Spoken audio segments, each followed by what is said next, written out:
Kita akan mulai melihat Yesaya pasal 55 ayat 7 sampai 9. Kita akan coba mengerti, saudara, tentang Bapa kita di surga. Ya. Ternyata sulit untuk kita bisa menggambarkan, untuk kita bisa menjangkau, untuk kita bisa mengerti. Ya, siapa Tuhan itu? Baiklah orang fasik meninggalkan jalannya dan orang jahat meninggalkan rancangannya. Mengapa Bapa kita minta kepada kita? Kata fasik itu dari bahasa Arab. Fasik itu kalau di bahasa Indonesia kan artinya buah busuk sebelum masak dan dia gugur. Itu fasik. Nah, manusia ini fasik. Kita ini jahat. Betul? Setuju saya ngomong ini? Kita ini kurang ajar, betul. Nah, Tuhan minta kita tinggalkan jalan kita itu. Dan orang jahat meninggalkan rancangannya. Artinya begini.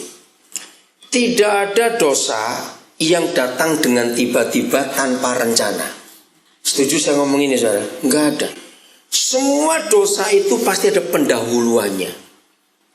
Nah, waktu dosa itu datang, semua kita dari yang paling muda sampai yang paling tua, apa saja, sebelum manusia itu buat jahat, pasti punya rancangan. Betul tidak, saudara? Misalnya begini ya, gak ada maling bodoh.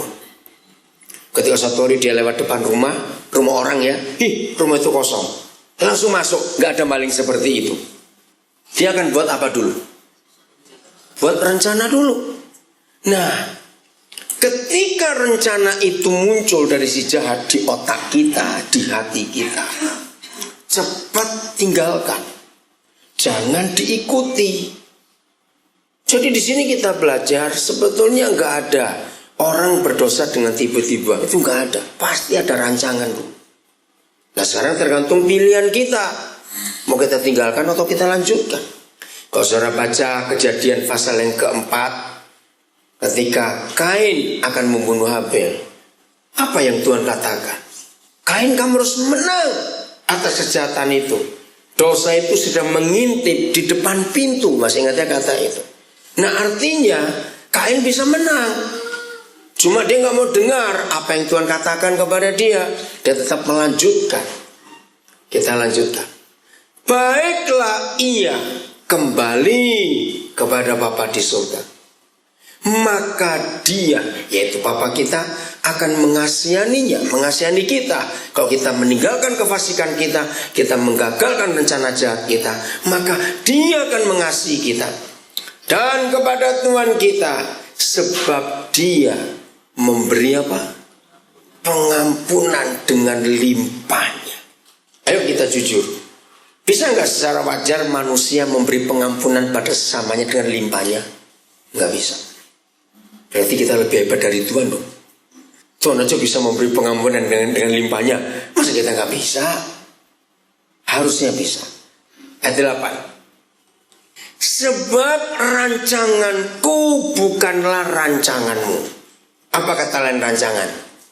Rencana, ya, planning, ya, konsep, betul. Sebab konsepku bukan konsepmu. Sebab rencanaku bukan rencanamu. Setuju? Setuju tidak? Iya. Karena kita selalu berseberangan dengan Tuhan. Setuju tidak saya katakan? Selalu. Sebab otak kita, hati kita ini otak jahat, otak dosa. Itulah manusia. Dan jalanmu bukan jalanku. Juga setuju? Oke. Sebetulnya antara Tuhan dengan kita ini pertanyaan konyol, tapi untuk mikir saja. Sebetulnya antara kita dengan Tuhan, siapa sih lebih pintar itu? Loh, saya tanya kok tertawa. Jujur, antara kita dengan Tuhan, siapa lebih pintar? Siapa jawab? Ini orang Tegal masih pagi ini gak seger gimana? Oke. Antara Tuhan dengan kita, siapa lebih pintar sebetulnya? Enggak, kita lebih pintar. Loh, kok tertawa? Mau bukti? Loh, mau bukti? Ada dua buktinya. Satu, siapa yang suka melawan siapa antara kita dengan dia? Loh, kok tertawa? Saya tanya kok. Ngerti enggak? Antara Tuhan dengan kita dan kita dengan Tuhan, siapa yang suka melawan siapa? Ini pura-pura semuanya orang-orang ini. Siapa yang suka melawan siapa? Riko, jawab Riko, kamu Riko. Ini siapa suka melawan siapa Riko? Riko baru kelas 2. Saya 1 SMP 2 SMP sih kamu. 1 SMP. Coba jawab Riko. Siapa yang suka melawan siapa? Antara kita dengan Tuhan. Siapa? Kita ya. Nah, kalau kita berani melawan Tuhan, siapa lebih pintar? Loh, jangan tertawa, jawab. Saya ini tanya. Tunggu dulu, nggak coba pintarnya. Ternyata kita ini lebih pintar dari Tuhan. Waktu berani melawan Dia. Nomor 2,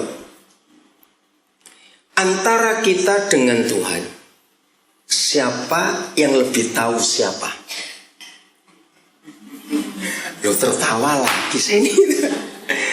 Ngerti?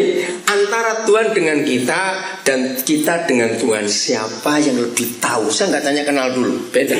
Siapa yang lebih tahu siapa? Ayo jawablah. Siapa lebih tahu siapa? Jelas, Tuhan lebih tahu kita. Inilah bukti. 1 jam dari sekarang akan terjadi apa di hidup kita? Ada yang tahu tidak? Nggak ada. Apalagi setahun yang akan datang, apalagi 5 tahun akan datang, kita nggak tahu. Tapi Bapak kita tahu tidak? Nah, tapi ini masalahnya. Walaupun kita ngerti dan tahu, Tuhan itu lebih tahu tentang kita daripada kita tahu tentang Tuhan. Tapi siapa yang suka ngatur siapa? Ngerti jawab pertanyaannya? Siapa yang suka ngatur siapa? Nah kan kurang ajar. Maka itu inilah bukti ternyata kita ini sok pintar terhadap Tuhan. Jadi seharusnya kalau kita nggak pernah tahu apa-apa tentang hidup kita, bahkan 1 jam setelah sekarang aja kita nggak tahu, harusnya kepada Tuhan sikap kita harus bagaimana? Hormat, 1, bukan cuma hormat, nyerah, nurut. Ojo ndablek. Orang Tegal bilang ndablek itu apa? Ndablek juga. Ada yang lebih jelek kata-katanya itu. Jangan ndablek, saudara. Ikut saja karena Dia tahu yang terbaik buat kita. Nah, dari kalimat ini terbukti bahwa kita ini suka melawan Tuhan. Kita enggak mau menyerah kepada Dia. Kita sok pinter, kita ngatur jalan hidup kita sendiri. Padahal Dia itu tahu semuanya. Saya ulangi, sebab rancanganku bukanlah rancanganmu, dan jalanmu bukanlah jalanku. Demikianlah firman Yahweh, seperti tingginya langit dari bumi, atau bumi ke langit. Jauh enggak itu, saudara? Jauh. Kalau kita pernah lihat rel kereta api, jaraknya itu jauh atau sempit atau dekat? Antara rel itu, 2 rel itu dekat.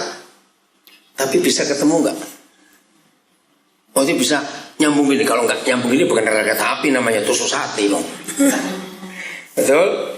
Nah, yang sedekat rel kereta api saja mau ditarik sampai kemana pun akan nyambung. Apalagi yang sejauh bumi ke langit, langit ke bumi. Wah, itu lebih jauh lagi, sudah. Nah, itulah gambaran yang Tuhan beri kepada kita, yang artinya sulit kita bisa menjangkau. Tuhan itu sulit sekali. Tapi apakah akan tetap begini keadaannya? Enggak. Selanjutnya, demikianlah tingginya jalanku dari jalanmu, dan rancanganku dari rancanganmu. Mengakui kebenaran ini? Loh, saya tanya, mengakui kebenaran ini?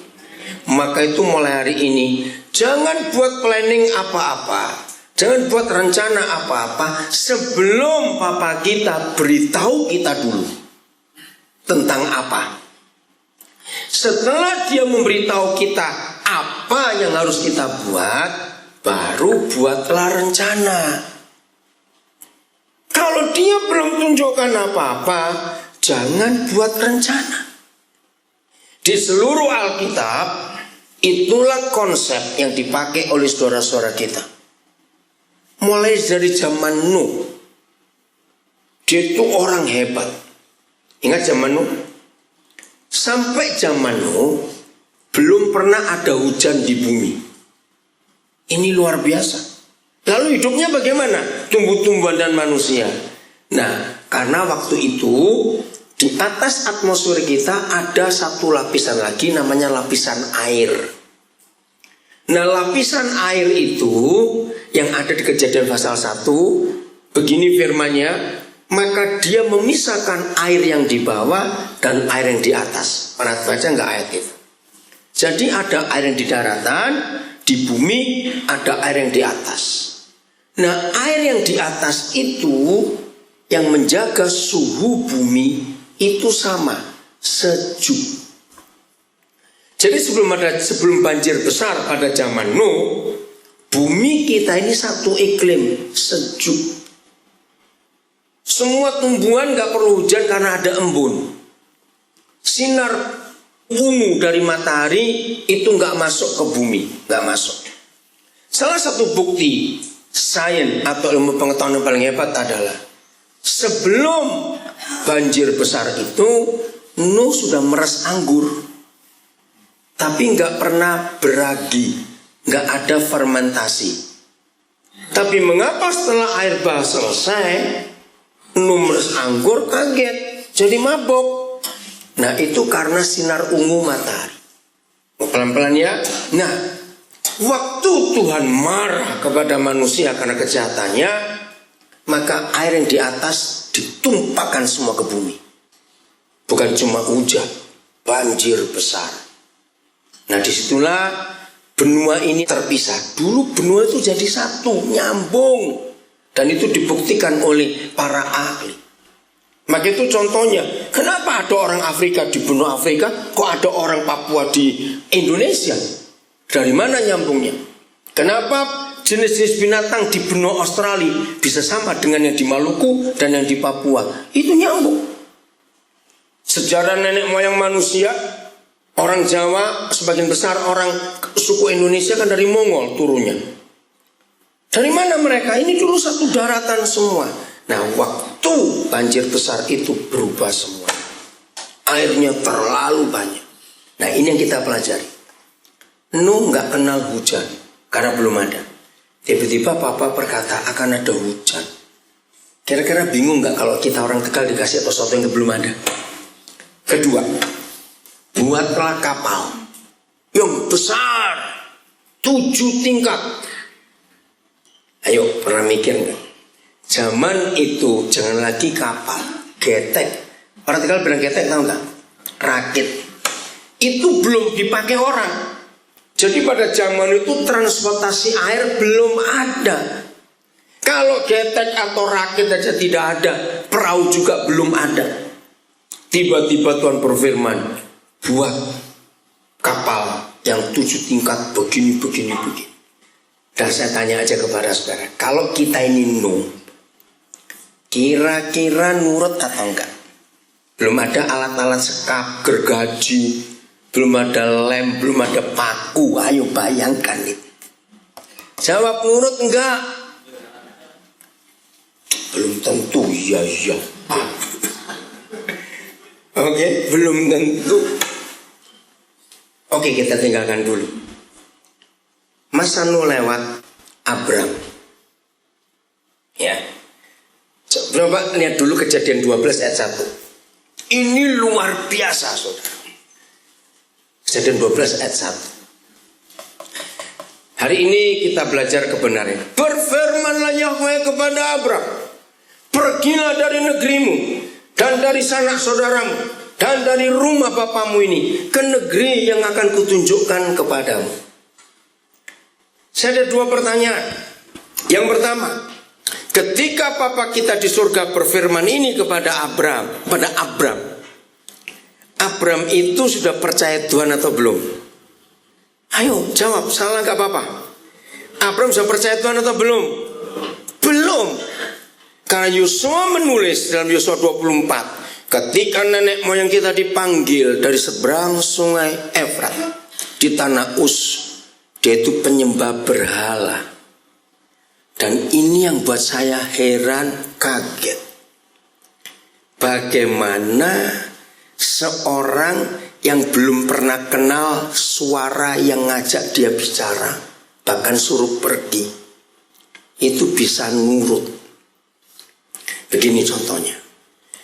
Kalau ada seorang pendeta, ya, yang benar-benar pendeta, wah luar biasa hidupnya dengan Tuhan. Jadi ini pendeta bagaimana? Pendeta bagaimana? Pendeta ketoprak atau pendeta beneran? Pendeta ludruk atau pendeta beneran? Coba jawab. Beneran. Maaf ini saya ngomong. Walaupun dia pendeta yang hebat, malam ini, misal sekarang ini malam, Tuhan berkata, hai hambaku. Jadi sudah kenal belum kepada yang bicara ini? Udah. Hai hambaku, besok kamu pergi ke bandara, ajak keluargamu, pergi tinggalkan Tegal misalnya gitu. Nggak dikasih tahu suruh kemana, pokoknya pergi dulu ke bandara bawa keluarga.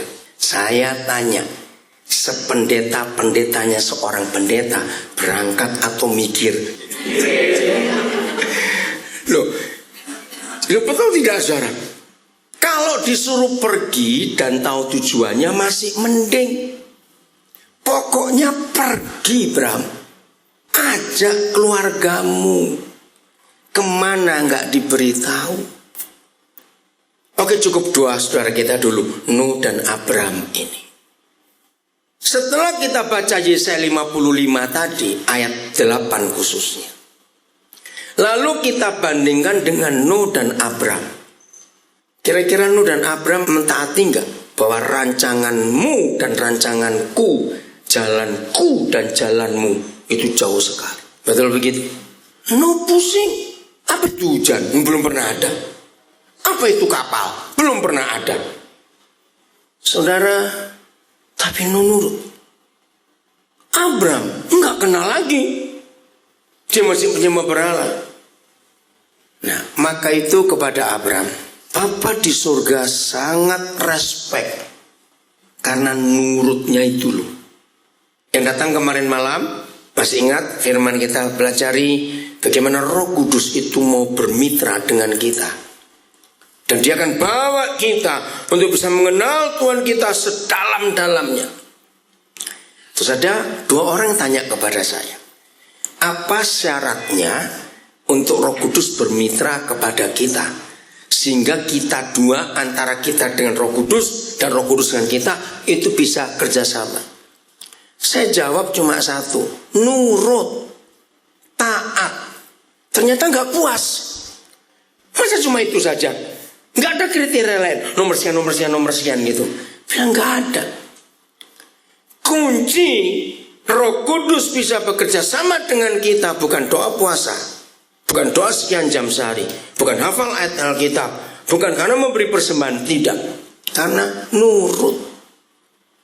Begitu kita nurut, begitu kita taat, maka percayalah Roh Kudus, Bapa kita di surga, akan selalu berkomunikasi dengan kita. Saya beri bukti, nggak usah Tuhan.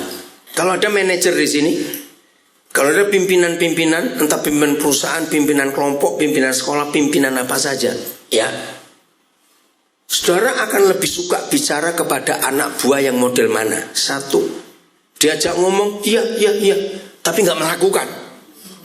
Atau yang kedua, walaupun sekolahnya cuma SMP misalnya, tapi ini nurut, diperintah apa saja kerjakan.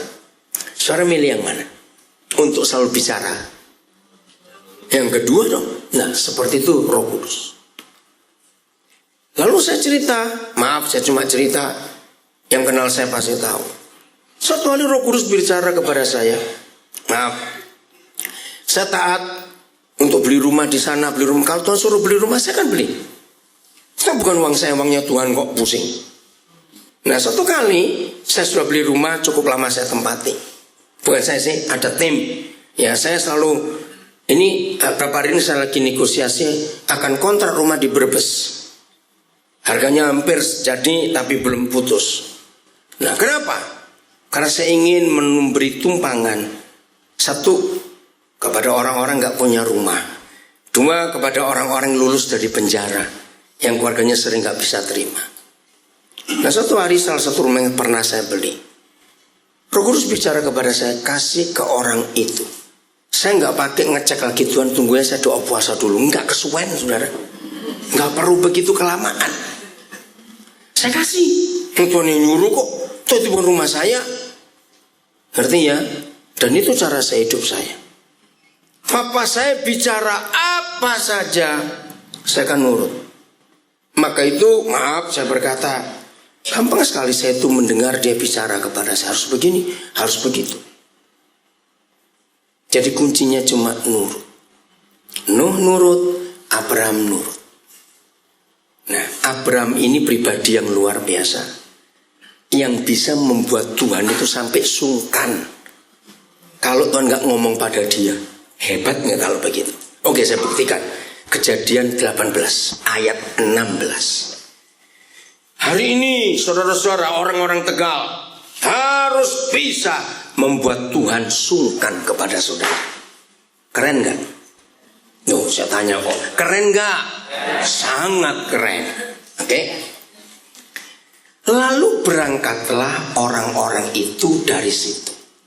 Siapa orang-orang itu? Saudara nanti baca ayat 2. Tuhan datang kepada Abraham bersama 2 malaikat. Ingat kemarin malam kita bahas ayat 1-nya. Abraham lagi kepanasan. Terus Tuhan apa? Hadir. Nah, setelah berita pertama selesai bahwa Sarah akan melahirkan tahun depan, maka berangkatlah orang-orang itu dari situ dan memandang ke arah Sodom. Abraham berjalan bersama-sama dengan mereka untuk apa? Mengantarkan mereka. Ini orang timur. Semua orang timur seperti kita ini, kalau kita punya tamu, apalagi tamu terhormat, setelah pamitan keluar, pulang, kita tetap di dalam rumah atau kita ikut ngantar tamu itu keluar? Nah, itu Abraham. Karena tamunya adalah Tuhan bersama 2 malaikatnya, maka Abraham ikut ngantar keluar. Ayat 17. Nah, saudara cari terjemahan-terjemahan yang lain, jangan cuma satu terjemahan. Di Indonesia sekarang ada 9 terjemahan Alkitab bahasa Indonesia. Kita harus punya semua supaya lebih pintar. Amerika adalah negara satu-satunya di dunia yang Alkitabnya terjemahan bahasa Inggrisnya ratusan. Indonesia baru 9. Di Tiongkok 2 terjemahannya. Ya, saya nggak tahu negara yang lain. Nah, Indonesia ada 9. Kita bersyukur untuk itu. Miliki semuanya untuk membanding-bandingkan. Berpikirlah Yahweh. Jadi begini, kalau ada tamu sudah pamit pulang, tiba-tiba dia berhenti sebentar karena lagi mikir. Kita yang punya rumah, tuan rumah, mikir apa tamu kita kok mandek atau berhenti? Kita mikir apa? Biasanya loh, ada yang ketinggalan ini. Tapi Abraham kan nggak tahu ketinggalan apa. Ada terjemahan berkata, Tuhan berkata dalam hati. Semuanya sama. Berhenti sejenak, berpikir, berkata dalam hati. Pokoknya berhenti. Jadi Abraham dengar nggak Tuhan ngomong apa? Waktu batin Abraham dengar tidak? Enggak. Apakah? Nah, ini intonasi sedikit, intonasi. Perhatikan lagi sekali ya. Karena ini batin, jadi bacanya harus bisik-bisik. Apakah aku akan menyembunyikan kepada Abraham apa yang hendak kulakukan ini? Sampai pada kalimat ini, saudara terpikir apa tentang Tuhan? Apakah aku akan menyembunyikan kepada Abraham apa yang hendak kulakukan ini? Cepat, kira-kira apa yang ada di pikiran Tuhan? Maka itu kalau baca Alkitab jangan gini. Puji Tuhan, aku selesai 14 pasal hari ini. Bukan begitu. pelan-pelan, nikmati, selalu bertanya kepada Tuhan. Kayak anak kecil, kok bisa begini? Kenapa begitu? Oh ya, terus ini apa? Anak kecil kan cerewet bukan? Nah, kita ini seringkali cerewetnya pada istri atau pada suami, nggak mau cerewet pada Tuhan. Harus susah tanya, ini kenapa begitu? Begitu lihat cara saya ngajar, saya selalu memberi pertanyaan kepada saudara, karena seperti itu Tuhan menanyakan kepada saya, kenapa bisa begini, kenapa begitu. Nah, saya tanya, apakah aku akan menyembunyikan kepada Abraham apa yang hendak kulakukan ini? Nah, itu kira-kira apa yang ada di benak Tuhan kepada Abraham ini? Rencana. Oke, bukan, lebih dalam lagi. Betul, Tuhan punya rencana. Maka itu dia harus ngomong. Tapi kenapa dia menanyakan?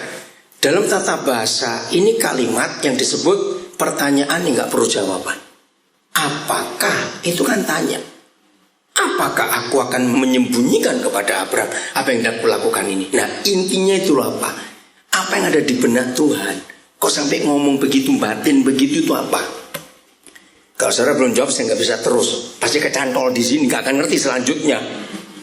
Ngerti ya? Nyangkut nanti di sini. Kalau saudara nggak ngerti dulu apa yang ada di benak papa kita, sampai dia ngomong seperti itu kepada dirinya sendiri.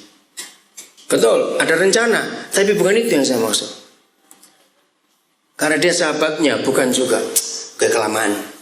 Papa di surga bisa merasa salah kalau dia punya rencana tidak didiskusikan dengan sahabatnya ini.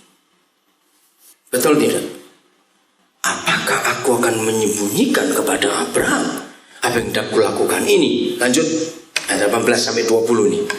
Bukankah sesungguhnya Abraham akan menjadi bangsa yang besar, gereja yang besar, serta berkuasa, dan oleh dia segala bangsa di atas bumi akan mendapat berkat. Terus, sebab aku telah memilih dia supaya diperintahkannya kepada anak-anaknya dan kepada keturunannya, supaya tetap hidup menurut jalan yang ditunjukkan Yahweh dengan melakukan kebenaran dan keadilan, dan supaya Yahweh memenuhi kepada Abraham apa yang dijanjikannya kepadanya.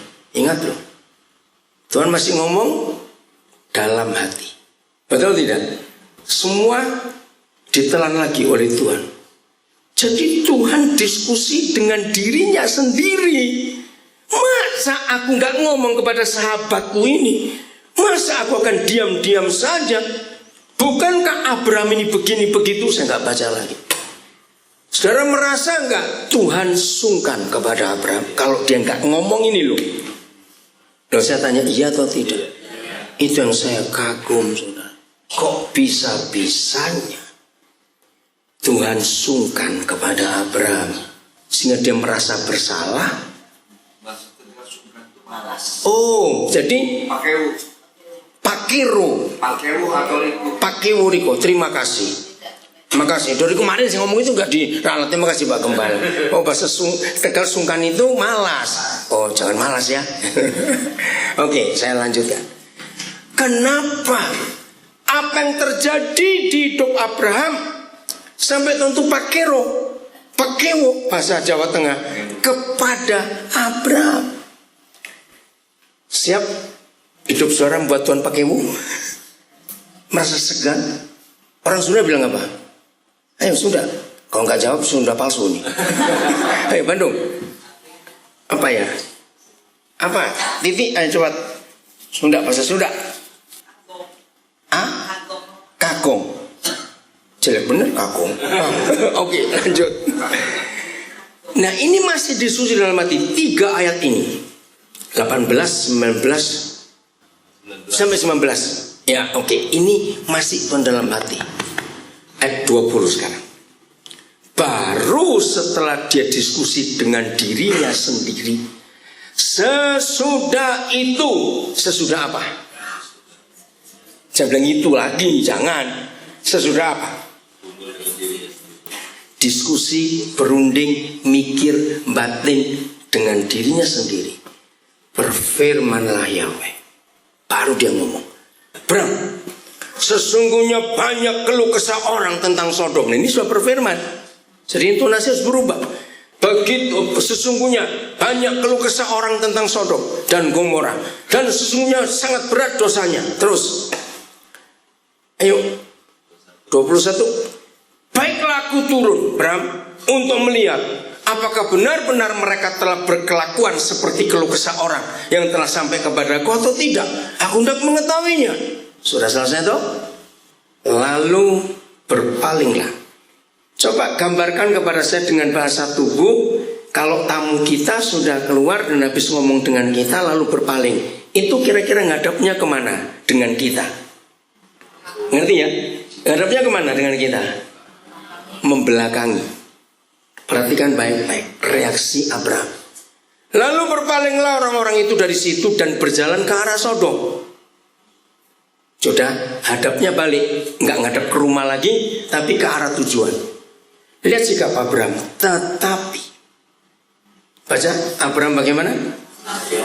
Masih tetap berdiri di hadapan Yahweh. Sekarang peragakan. Kalau tadi Tuhan membelakangi Abraham, tapi begitu Abraham tahu rencana Tuhan, dia balik. Jadi mereka dua bagaimana? Berhadap-hadapan. Sebelum kita baca ayat 23, jangan dibuka dulu. Pertanyakan di hati kita, ngapain Abraham tetap berdiri di hadapannya? Ayo, kita masih pada konsep rancanganku bukan rancanganmu, jalanku bukan jalanmu. Tapi kalau sampai Abraham berani bersikap langsung berdiri di hadapan Tuhan, itu kira-kira ngapain? Ayo nggak usah ragu-ragu. Ini penting sekali, ini rahasia besar. Kira-kira Abraham ngapain? Sebelum negosiasi, mencegah. Stop dulu Tuhan, stop. Tuhan tersinggung nggak? Sikap ini kurang ajar tidak? Kurang ajar. Tapi buat papa kita tidak. Sebab Tuhan sangat menghormati Abraham. Sampai dia rasa pakewo tadi itu loh. Kalau nggak ngomong itu merasa bersalah. Nah sayang, dalam bahasa Indonesia saudara lihat judul ayat 16 tadi. Apa judulnya? Baca Alkitab saudara. Ini ada kalimat yang salah dalam bahasa Indonesia. Judulnya adalah apa? Ayo yang kuat baca, yang bahasa Alkitab. Ayo yang bahas Alkitab. Karena itu di handphone gak ada. 1, 2, 3. Doa syafaat Abraham untuk Sodom. Salah. Sebab sampai habis perikop itu kita baca, ternyata gak ada doanya sama sekali. Mengapa penterjemah Alkitab bahasa Indonesia menerjemahkan doa syafaat Abraham untuk Sodom? Karena konsep agamawi. Kalau sempat kita akan bahas tentang kesalahan itu, kalau sempat, saya nggak tahu waktunya. Udah, ayat 23. Abraham datang mendekat dan berkata. Saudara kan kaget kalau saudara baca seluruh Alkitab dengan baik. Musa, Nuh, Abraham, Daud, Yusuf, semuanya itu kalau sedang berdoa kepada Tuhan, Alkitab tidak menulis berdoalah Musa, berdoalah Daud, berdoalah Abraham. Enggak. Berkata, bertanya. Itu beda dengan doa. Dengar baik-baik. Doa bagi semua agama di dunia ini isinya cuma 3. Semua agama. Sebetulnya Kristen bukan agama. Ini hubungan dengan Tuhan kita. Tapi kecampur dengan agamawi. Apa isi doa? Minta, lapor, nyuruh. Jawabnya atau tidak? Betul? Nah itu salah. Kalau doa cuma minta, lapor, dan nyuruh, maka itu bukan sahabat. Itu antara bawahan dan atasan. Betul tidak? Nah dalam doa yang isinya minta, lapor, dan nyuruh, siapa atasan, siapa bawahan? Ayo ngaku sekarang. Ayo jawab cepat. Loh siapa atasan, siapa bawahan? Ngerti kata itu? Siapa? Nah kan kurang ajar. Kita jadi atasan nyuruh-nyuruh Tuhan. Apalagi para pendoa syafaat saya paling marah, suka membentak Tuhan. Dalam nama Yesus, Tuhan bekerja, Tuhan selamat. Aduh, kalau Tuhan kayak saya tempelengi satu-satu. Aku ini Tuhan, kamu perintah seenaknya. Lo betul tidak? Maka itu saya paling enak dengan para pendoa syafaat itu, sok rohani betul. 2 jam dar ribut kayak hebat saja. Haleluya, amin. Pasti kakinya selonjor, terus diurut-urut gitu. Lo betul tidak? Sambil urut-urut dengkul, kaki diurut-urut. Habis ini kita makan di mana ya? Kita mau, kurang ajar kamu. Habis nyuruh-nyuruh Tuhan, merintah Tuhan makan. Terus 2 bulan kemudian dicek, terjadi apa di sana? Sudah terjadi belum? Apa artinya ngecek itu? Nah, sudah kerja belum bawaan gue? Loh, betul nggak? Cepat jawab ini, saudara. Banyak orang kurang ajar dalam doanya. Begitu nggak ada yang kerjain, ayo kita syafaat lagi. Oh Tuhan, wow.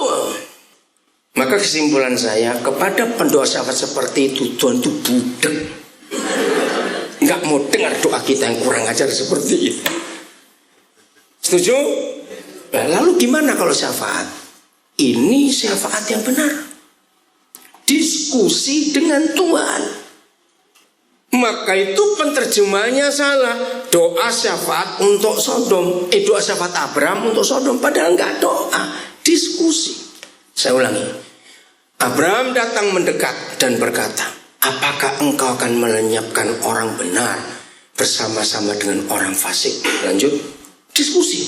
Dia enggak nyuruh, dia enggak minta, dia enggak lapor. Bagaimana sekiranya ada 50 orang benar dalam kota itu? Apakah engkau akan melenyapkan tempat itu, akan menghukum, menghancurkan tempat itu? Dan tidakkah engkau mengampuninya karena ke-50 orang benar yang ada di dalamnya itu? Terus, jauhlah kiranya daripadamu untuk berbuat demikian, membunuh orang benar bersama-sama dengan orang fasik, sehingga orang benar itu seolah-olah sama dengan orang fasik. Jauhlah kiranya yang demikian daripadamu. Masakan hakim segenap bumi tidak menghukum dengan adil? Ayo kita rasakan perasaan Abraham. Waktu dia ngomong ini, dia pakai emosi tidak? Coba pakai emosi tidak? Sangat emosi. Siapa yang Abraham pikirkan 50 orang benar itu di Sodom? Lot, yaitu kemenakannya ini yang baik. Dia cinta kemenakannya luar biasa. Dengan logika, 4 orang keluarga kemenakanku selama sekian tahun di Sodom, aku berharap mereka bisa memenangkan 46 orang. Jadi berapa? 50. Bagus bukan ini? Tapi yang saya kagum emosi Abraham itu. Kalau kita pakai bahasa manusia, Abraham ini kurang ajar enggak? Lo jawab kurang ajar enggak? Tapi beda kurang ajar yang para pendoa syafaat tadi, beda. Maaf saya ngomong. Kalau para pendoa syafaat tadi kurang ajar yang bentak-bentak, merintah-merintah. Kalau ini emosi mengingatkan, bukankah engkau hakim yang adil? Masa hakim yang adil akan menghukum orang benar bersama orang tidak benar? Bedanya apa? Lu cepat tanya, bedanya apa? Ayo kita belajar. Enggak merintah, tapi diskusi. Nah, kalau saudara pernah ikut ke pengadilan, dalam pengadilan Abraham ini sebagai apa? Pembela. Siapa hakim dan jaksanya? Tuhan. Siapa terdakwanya? Orang Sodom. Abraham menengahi. Syafaat itu bahasa Arab. Ya, kalau bahasa Indonesia saya penengah. Jadi pensyafaat itu adalah pengacara yang harusnya tahu hukum. Nanti saya buktikan kisah yang lain lagi. Hebat sekali. Terus ayat 26, apa jawaban Bapa di surga? Manis sekali. Yahweh berfirman, Jika aku dapati 50 orang benar, Abraham, dalam kota Sodom, aku akan mengampuni seluruh tempat itu karena mereka. Saya nggak usah baca terus, kita tahu. Akhirnya Abraham ngenyang ngopora. Abraham nawar bukan? Turun. Kalau 40 gimana? Dijauhkan kiranya daripadaku menghukum 40 orang benar bersama orang tidak benar. Tapi om ini mikir lagi. Ponaanku tuh duniawi betul. Anaknya pacaran melulu kok. Itu logika saya. Nggak mungkin. Kalau 30 gimana? Kalau 20 gimana? Ayo saya tanya orang Tegal. Siapa pernah jaga toko lalu ada pembeli ngenyang-nyan retail? Ngerti retail ya? Ngenyang. Harga, misalnya harga 15.000. Diturunkan lagi 1.000. Saudara ladeni atau usir? Jawab, saudara ladeni atau saudara usir? Ayo jangan bawa pura, cepat. Betul enggak? Mungkin ngomong, kamu ngenyang enggak sekalian aja. Saudara, Papa di surga meladeni Abraham turun 10. Akhirnya kuota surga tidak terpenuhi. Nanti maksudnya kalimat terakhir ini pentingnya 26. Aku akan mengampuni seluruh tempat itu karena mereka. Nah ini terjadi di sepanjang penulisan Alkitab. Kalau saudara pernah baca Kisah Rasul 27, ada 276 orang bersama Paulus dalam kapal. Masih ingat? Yang menuju ke Roma. Tapi suatu malam Papa hadir pada Paulus, sampaikan kepada semua orang bahwa semua orang di kapal ini akan selamat karena engkau. Itu betul masih ingat ya? Nah nanti kalau saudara pulang, saya nggak ada waktu, baca pasal 19 kitab Kejadian. Akhirnya Lot bersama istri dan 2 anak perempuannya lari. Betul? Lot tahu 3 ini cewek semua, nggak akan mampu secepat dia lari. Terus dia menawar kepada malaikat, Tuanku, kalau kami berempat harus lari ke gunung itu, kami nggak akan sampai. Kami akan mati. Boleh nggak kami masuk ke kota di depan kami? Namanya kota apa yuk? Soar. Mana yang jawab tadi? Kenceng betul. Mana yang jawab? Pinter sekali Pak. Sekolah teologi di mana itu Pak? Soar. Dikatakan oleh Lot, bukankah kota itu kecil? Penduduknya sedikit. Akhirnya malaikat berunding dengan Papa di surga. Bagaimana permintaan anakmu ini? Kabulkan. Lalu malaikat berkata, boleh kamu lari ke kota itu. Lalu ada firman begini, maka selamatlah kota itu dari hukuman. Artinya kota itu dihukum gak sebetulnya? Ikut. Tapi karena ada 4 orang 1/4 benar. Ngerti gak maksud saya? Lot itu 100% benar atau tidak? Lo jawab, Lot itu 100% benar atau tidak? Enggak. Kristennya abu-abu, istilahnya begitu. Hitam enggak, putih enggak. Kristennya suam-suam kuku. Di situ saya belajar. Kristen yang setengah benar aja bisa menyelamatkan satu kota. Masa yang benar enggak bisa menyelamatkan satu negeri? Ngerti enggak maksud saya? Di mana saudara kuliah, di mana saudara sekolah, di mana saudara bekerja, di mana saudara tinggal, maka seluruh orang di sekitar itu tanggung jawab kita. Katakan amin. Itu tanggung jawab kita. Kalimat ini akan sampai, seluruh tempat itu akan kuampuni karena kamu. Ini luar biasa, saudara. Seluruh negeri Mesir selamat karena Yusuf seorang. Hebat sekali. Oke. Jadi Abraham gak berdoa, tapi diskusi. Maka itu untuk bisa mengenal rancangan-rancangan Tuhan, bisa mengenal rencana-rencana Tuhan, seringlah bergaul karib dengan dia, intim dengan dia. Amin. Akrab dengan dia. Dia akan bicara kepada kita tentang banyak hal dalam hidup ini. Maka itu jangan budak, jangan tuli rohani. Apa kita mau bicara kepada kita? Keluaran 32. Musa hal yang sama terjadi. mulai ayat 7. Keluaran 32 ayat 7. Wih, saudara, kita belum pernah melihat di ayat-ayat di Alkitab murka Bapa kita sedahsyat Keluaran 32. Belum pernah terjadi. Berfirmanlah Yahweh kepada Musa. Masih ingat sebelumnya saya lupa. Di Keluaran 32 ada peristiwa apa sampai membuat Papa di surga marahnya itu, kalau istilah kita sampai api muncul ke kepalanya Tuhan, marahnya luar biasa. Gara-gara apa ya? Keluaran 32. Sama. Nah, karena mereka buat patung yang bentuknya anak sapi, yang dikatakan inilah yang memimpin kamu keluar dari Mesir. Tuhan tersinggung, saudara. Karena dia disamakan dengan anak sapi. Kurang ajar ke orang-orang sekali. Tuhan marah betul. Aku yang menyelamatkan kamu, aku yang mengeluarkan kamu. Kamu bilang anak sapi, patung lagi. Kurang ajar. Berfirmanlah Yahweh kepada Musa, pergilah, turunlah, sebab bangsamu. Nah, ini mulai berubah. Di Keluaran pasal 3. Pertama kali Yahweh Tuhan menemui Musa. Umatku, anakku yang sulung Israel itu. Kenapa waktu dia marah berubah jadi bangsamu? Ngerti gak perbedaannya ini? Marah dia. Turunlah, sebab bangsamu yang kau pimpin. Nah, berubah lagi. Padahal dia berkata, dengan tanganku yang kuat aku pimpin kalian.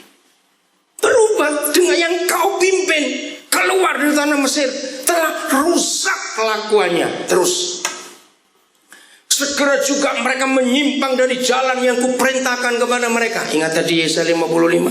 Sebab jalanku bukan jalanmu. Tinggalkan jalan kefasikan kejahatan kita. Katakan amin. Tinggalkan. Akhirnya mereka mengambil jalan mereka sendiri, menyimpang dari jalan Tuhan. Jangan terjadi di hidup kita. Saya ulangi, segera juga mereka menyimpang dari jalan yang kuperintahkan kepada mereka. Mereka telah membuat patung anak lembu. Tuangan itu yang dicor, ya, cor.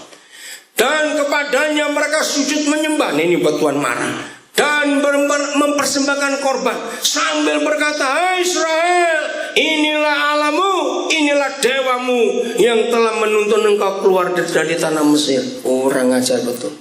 Terus ayat 9 lagi. Ini menarik.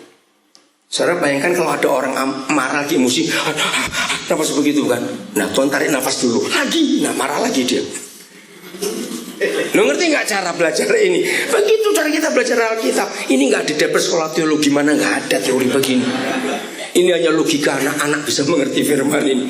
Setelah marah begitu lagi, firman Yahweh kepada Musa, telah kulihat bangsa ini, dan sesungguhnya mereka adalah suatu bangsa yang tegar tengkuk. Kira-kira kalau kita berani gak ngadepin Tuhan sedang marah seperti itu? Berani gak? Sudah ngompol kita, sudah pasti sudah kencing di celana kita. Terus, tapi Musa santai saja. Oleh sebab itu, nah ini yang mengagumkan. Papa, biar hari ini semua kami yang mendengar kebenaran ini merubah sikap hidup kami. Oleh sebab itu Musa, biarkanlah aku. Stop dulu. Waktu saudara membaca kalimat ini, biarkanlah aku, saudara menemukan sikap apa, motivasi apa, isi hati apa dari Tuhan kita? Oleh sebab itu Musa, biarkanlah aku. Ini rahasia besar. Apa artinya? Minta izin. Lagi, siapa lagi? Apa lagi? Gini pertanyaan saya. Menurut kalimat ini, Tuhan itu sangat menghormati Musa atau tidak? Nah, itu yang saya bingung. Tuhan minta izin ke Musa, tidak masuk akal. Betul? Biarkanlah aku, supaya murkaku bangkit terhadap mereka. Stop. Dalam posisi seperti ini pertanyaan yang gak konyol, tapi kita harus tahu. Berarti posisi Tuhan dengan Musa, siapa lebih tinggi? Ayo jawab, nggak usah ragu-ragu. Dengan Abraham tadi, begitulah sikap hati Tuhan. Dia menghormati Abraham luar biasa, sampai dia merasa bersalah kalau dia nggak diskusi dengan sahabatnya. Kepada Musa dia buat yang sama. Kira-kira kalau Musa seperti banyak hamba Tuhan zaman sekarang, yang doanya dikit-dikit begini, jadilah kehendak. Ngerti maksud saya? Itu doa yang salah. Loh, kok salah? Setiap kali ada masalah dalam hidup kita, doa kita bukan jadilah kehendakmu, tapi diskusikan dengan Tuhan. Kira-kira selesainya bagaimana caranya? Tuhan itu capek kalau dikit-dikit jadilah kehendakmu Tuhan. Itu artinya kita sedang budek, sedang tuli, nggak tahu apa kehendak Tuhan, maka Tuhan gampang jadilah kehendakmu. Musa nggak begitu. Ketika dia lihat Tuhan murka. Nah, kalimat berikut menarik. Saya belajar gini, untung Musa bukan orang Indonesia. Loh, apa hubungannya? Lihat ya. Saya ulangi. Oleh sebab itu, biarkanlah aku supaya murkaku bangkit terhadap mereka, Musa. Dan aku akan apa? Membinasakan mereka. Maka itu begini pertanyaan saya. Kalau Musa berdoa, jadilah kehendakmu, mereka bagaimana? Habis saudara. Hui, kejam sekali Tuhan. Enggak, Musa yang kejam. Kenapa? Gereja, yaitu kita, bagi Tuhan adalah teman sekerja. Tuhan itu menghargai kita. Ternyata dalam banyak hal dia ingin tahu keputusan kita itu apa. Kok nggak ada yang ngamen sih? Jadi untuk memutuskan apa-apa Tuhan nggak mau sendiri, dia perlu kita. Maka itu Musa untung bukan orang Indonesia, karena begini. Dan aku akan membinasakan mereka, tetapi engkaunya siapa di sini?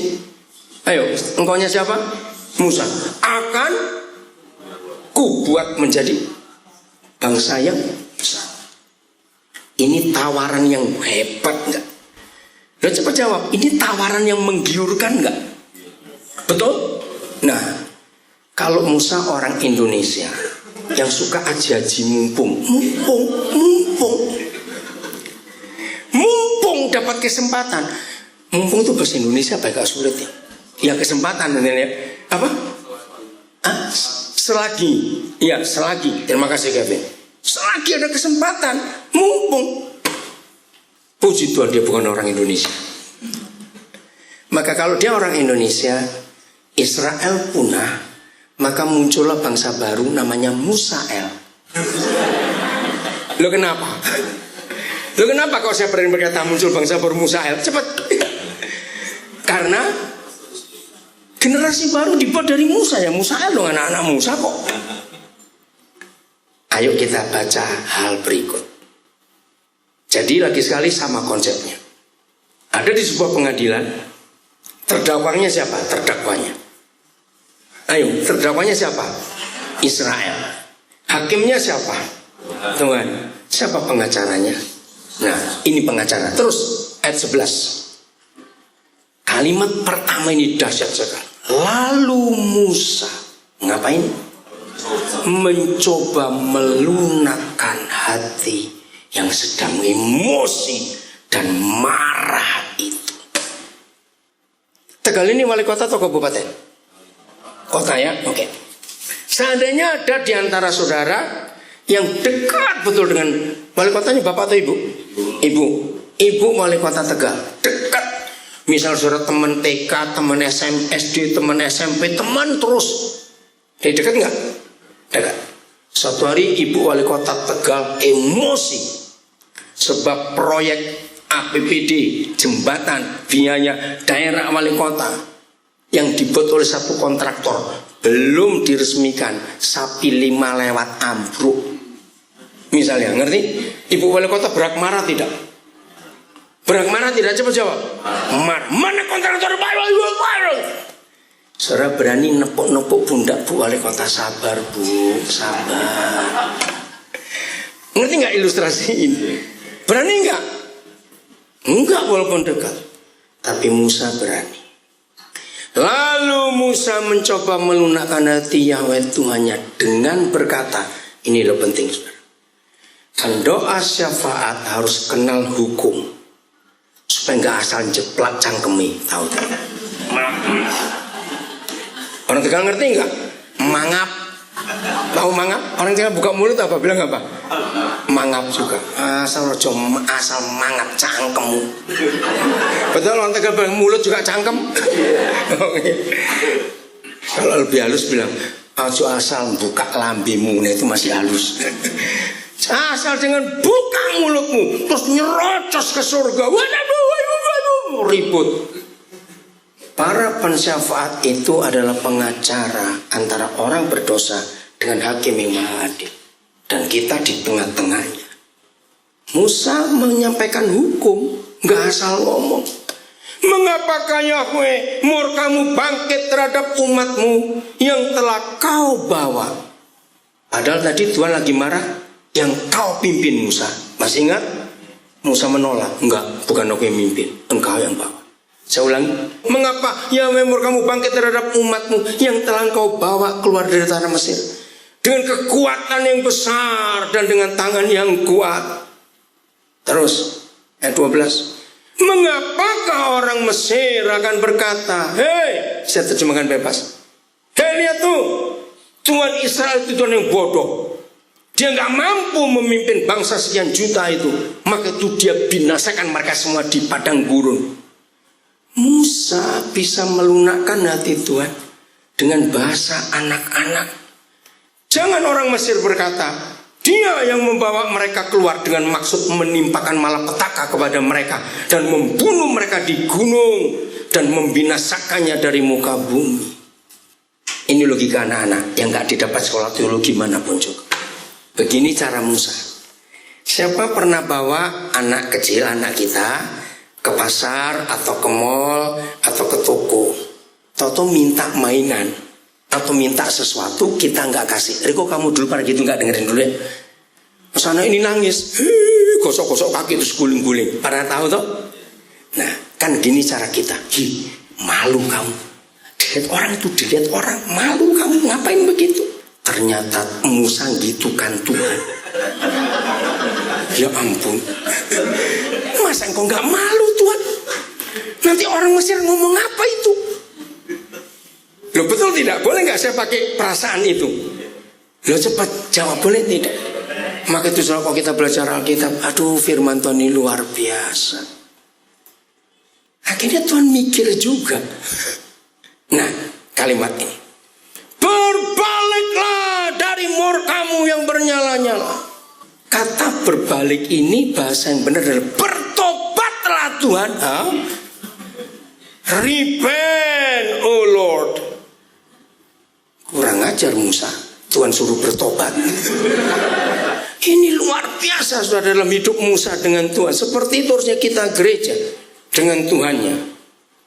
Ada bahasa Inggrisnya? Therefore should the Egyptians speak and say, ya, terus for mischief did he bring them out, to slay them in the mountains and to consume them from the face of the earth. Nah itu. Turn from thy fears. Oke, sama. Berbaliklah dari kemarahanmu. Kalau King James kata repent, O Lord. Kalau ada King James bagus, repent, O Lord. Itu King James. Oh. Saudara bayangkan Tuhan suruh bertobat, berbaliklah. Berani ngomong gitu sama Tuhan? Berani gak? Hebat sekali. Terus ayat 13, ingatlah. Nah, jadi Tuhan dianggap pikun oleh Musa. Masa Tuhan lupa? Nah gitu bahasa yang lain. Masa Tuhan lupa? Ingatlah kepada Abraham, Ishak dan Israel hamba-hambamu itu, sebab kepada mereka engkau telah bersumpah. Begini-begini ya, nggak usah saya baca. Terus kalimat yang mana? Oke, sudah. Dan aku akan buat keturunanmu sepanjang. Lihat ini. Tadinya kan Musa ditawari, mereka punah, kaku buat bangsa baru. Tapi Musa mengingatkan, bukan begitu. Hukummu itu bukan aku yang jadi bangsa besar, tapi Abraham, Ishak dan Israel. Kan begitu para pembela di pengadilan mengingatkan hukum yang sudah dibuat oleh pemerintah, oleh negara, oleh undang-undang. Benar ya? Maka itu dalam doa-doa kita jangan asal nyerocos, jangan asal ngomong. Renungkan hukum-hukumnya dulu dan masuklah di hukum itu. Apa dampaknya? Ayat 14. Baca sama-sama. 1, 2, 3. Dan menyesallah Tuhan kita. Dahsyat nggak ini? Saya kagum betul. Begitu rendah hatinya Tuhan. Dinasehati Musa, nurut. Amin. Maka itu kalau kita nggak nurut, kita ini kurang ajar. Kira-kira kapan peristiwa ini bisa terjadi di hidup kita? Ingat orang-orang Jawa punya kata "Basenggi". Tahu kan itu ya? Apa itu? Ya, itu tidak pakai "u" tadi itu. Apa? Orang penaan. Oke, sama orang penaan. Tuhan bisa seperti itu. Musa menolak tawaran yang hebat. Saya kira semua ini terjadi kalau Roh Kudus bekerja di hidup kita. Karena Roh Kudus itu guru kita, yang mengajar kita tentang segala sesuatu, yang memberitahu kita tentang segala sesuatu, yang membawa kita dalam seluruh kebenaran. Maka itu kerjasama dengan Roh Kudus sejak hari ini, saudara. Alkitab itu menjadi hidup. Kita baca itu akan menemukan kebenaran ini. Mazmur 25:14. Banyak, Yusuf juga begitu, Daud juga begitu. Sayang waktunya ya. Saya nggak tahu nanti di pada kedua saya bisa ikutin. Yahweh bergaul karib dengan orang yang takut akan Dia, dan perjanjiannya diberitahukannya kepada mereka. Pelan-pelan. Apa bedanya kata bergaul dengan bergaul karib? Beda tidak? Bedanya apa? Kemarin malam kita belajar tentang bergaul. Ternyata ada kata karib. Berarti betul-betul kenal, dekat, menyatu. Apa? Hoping check-in. Ini hoken bener ini. Hoping apa? Check-in. Satu. Saudara, pertanyaan penting adalah, baca baik-baik. Antara kita dengan Bapa di surga, siapa yang mengajak bergaul karib duluan? Loh, ayo baca itu. Loh, siapa? Yang duluan siapa? Yang punya inisiatif, punya kerinduan duluan bergaul karib itu siapa antara kita dengan Dia? Nah, ini loh rahasia. Jadi ternyata apa-apa itu nggak dimulai dari kita, tapi dari Dia. Katakan amin. Kan sudah enak seharusnya. Semuanya dimulai dari Dia. Abraham bisa seperti itu karena Dia yang mulai, Tuhan yang mulai, ngajak dia pergi, tinggalkan semuanya itu. Musa kan sudah nggak mau dipilih, betul tidak? Sampai dia lari kok. Tapi Tuhan kejar. Di tanah Midian ditemui di belukar yang menyala tapi nggak terbakar. Jadi bukan dari pihak manusia yang rindu, dari pihak Tuhan. Harusnya gampang atau susah bergaul dengan Tuhan itu? Kenapa gampang? Iya, karena Dia yang mengajak kok. Jadi kalau sampai kita nggak bisa bergaul karib dengan Dia, salahnya siapa? Kenapa salah? Karena nolak. Sombong betul. Nah, saya beri contoh ini, Suatu hari Jokowi, kalau menyebut Jokowi pasti ingat siapa? Jangan bilang penjual bakso di pojok sana. Awas kan? Kalau nyebut Jokowi sering ingat siapa? Presiden. Suatu hari Presiden Jokowi telepon salah satu orang Tegal yang ada di ruangan ini. Besok aku tunggu kamu di Istana Negara. Aku ingin makan siang. Maaf ini ya, ini saya beri contoh.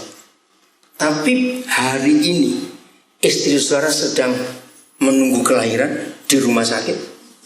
Anak saudara kecelakaan misalnya, papamu sakit keras. Budal ora. Jawab, berangkat atau tidak Presiden panggil? Cepatan cuma ada satu data dua atau tidak, kok susah beneran. Berangkat atau tidak? sombong. Kalau saya berangkat, satu, saya bukan bidan. Loh, betul enggak? Kedua, anak kecelakaan, saya bukan dokter. Nah ini loh, jawaban tidak tadi suara terlalu rohani dan terlalu ngeroh. Tobat kon gitu. Dipanggil presiden itu kesempatan, goblok. Kok ditolak? Pinter. Lo betul tidak? Jangan ngeroh-ngeroh lah. Bahkan siapa tahu presiden tanya, kenapa kamu telat? Jawabnya, bukan, macet. Istri mau melahirkan Pak Presiden, anak saya kecelakaan, bapak saya sakit keras. Oh begitu. Kira-kira akan beri pertolongan ke Presiden? Ya sudah, itu masalahnya. Aja sombong-sombong kon gitu lah. Diajak Presiden ketemu kok ngenyang barang aja. Jangan nawar, itu kesempatan. Bisa nggak dibilang, bisa nggak minggu depan Pak Presiden? Nggak bisa, nggak bisa, aku sibuk. Ketika Tuhan mengajak kita bergaul karib, terimalah tawaran itu. Jangan pernah ditolak sesibuk apapun kita. Maka itu begini kalimat saya di sesi ini. Setiap kali kalau Tuhan butuh kita, percaya nggak Tuhan butuh kita? Mukanya kayak nggak percaya. Oke, saya tunjukin ini ayat terakhir, betul. Amos 3 ayat 7, cepat ini yang terakhir. Maka itu saya ini kagum benar sama Roh Kudus. Ini kalau ngajar susah mandeknya di mana saya nggak tahu. Mostop itu bingung karena banyak hal yang luar biasa. Oke, ini saya harus akhiri karena ada kebaktian kedua. Sungguh, bahasa Jawanya apa? Tenang. Apa? Temenan. Apa aku bilang har? Pancen. Sedikit sekali di Alkitab firman disudahului dengan kata sungguh itu sedikit. Nah, saya beri perhatian khusus dengan kata sungguh. Bukan saya membedakan ayat yang lain, tidak. Ini serius. Sungguh Yahweh Tuhan tidak berbuat sesuatu. Tegas. Apa kata lain tidak berbuat sesuatu? Ayo cepetan. Apa kata lain tidak berbuat sesuatu? Diam. Enggak mau tahu urusanmu.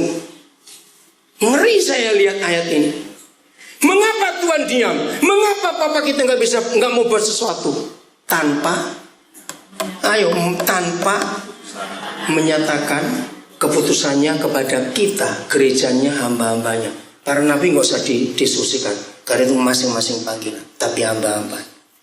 Nah, Amos 3 ayat 7 ini yang menolong saya mengerti tentang Abraham tadi, mengerti tentang Musa tadi.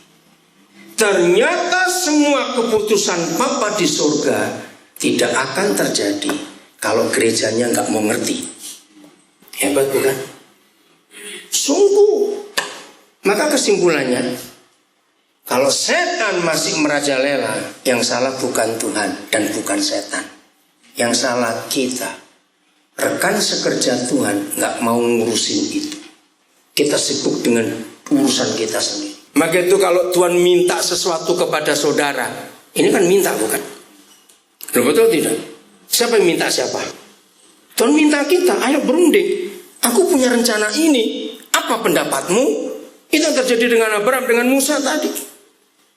Maka itu kalau saudara sering jawab, Tuhan aku sibuk, Tuhan minta tolong kamu pergilah ke rumah sakit itu, ada umatku begini, tolong kamu pergi di pojok jalan situ, ada orang begini, Tuhan nyuruh kita ke sana, aduh sibuk Tuhan. Kalau saya Tuhan, suatu kali saudara minta, saya juga jawab, aku sibuk. Kira-kira saudara jadi apa kalau Tuhan jawab aku sibuk? Jadi apa? Jadi pekedel. Betul enggak? Dibuang kita ini. Kalau Tuhan berkata aku sibuk, inilah rahasianya. Jadi Tuhan tuh hormat kepada gereja. Katakan amin. Dia segan kepada kita, pakai tadi itu. Karena dia menghargai kita luar biasa. Jadilah anak Tuhan yang benar mulai hari ini. Roh Kudus menolong kita semua. Tuhan memberkati kita. Amin. Lakukan firman Tuhan itu dengan dasar.